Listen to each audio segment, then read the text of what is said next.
নমস্কার, আমার নাম ডক্টর অনির্বাণ ঘোষ। আমি একজন অ্যাস্থেটিক প্লাস্টিক সার্জন। আমি কলকাতায় প্র্যাকটিস করি। আজকে যেটা আমি একটু ডিসকাস করতে চাইছি হলো, আমাকে অনেক ছেলেরাই আমাকে মেসেজ করে জিজ্ঞেস করে আমার গ্যানিকোমাস্টিয়া হয়েছে কি হয়নি, সেটা ওনারা বুঝতে পারছি না। মানে ওনারা আমাকে জিজ্ঞেস করতে চায় যে কিভাবে বুঝবো যে আমার গ্যানিকোমাস্টিয়া হয়েছে। তো এইটার সংক্রান্ত আমি কিছু কথা বলতে চাই যে কোনো পরীক্ষা নেই যাতে আমরা বুঝতে পারবো গ্যানিকোমাস্টিয়া হয়েছে।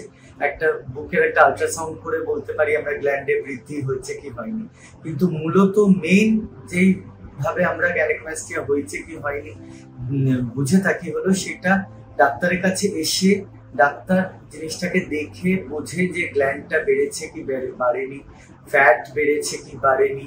তো এই বিষয়গুলো সবসময় আপনারা প্লাস্টিক সার্জনের কাছে গিয়ে ডিসকাস করবেন, উনি দেখে বুঝবেন যে গ্যানিকোমাস্টিয়া হয়েছে কি হয়নি।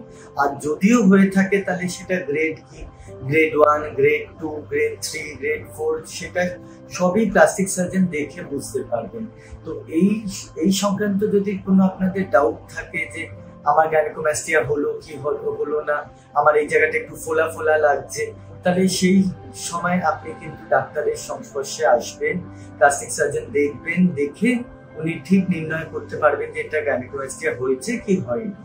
আর এই সংক্রান্ত যদি আপনাদের কোনো তথ্য জানার থাকে, আপনাদের যদি কিছু জিজ্ঞাসা থাকে, তাহলে আমাকে মেসেজ করবেন, আমি খুশি সহকারে আপনাদের আনসার করবো। নমস্কার।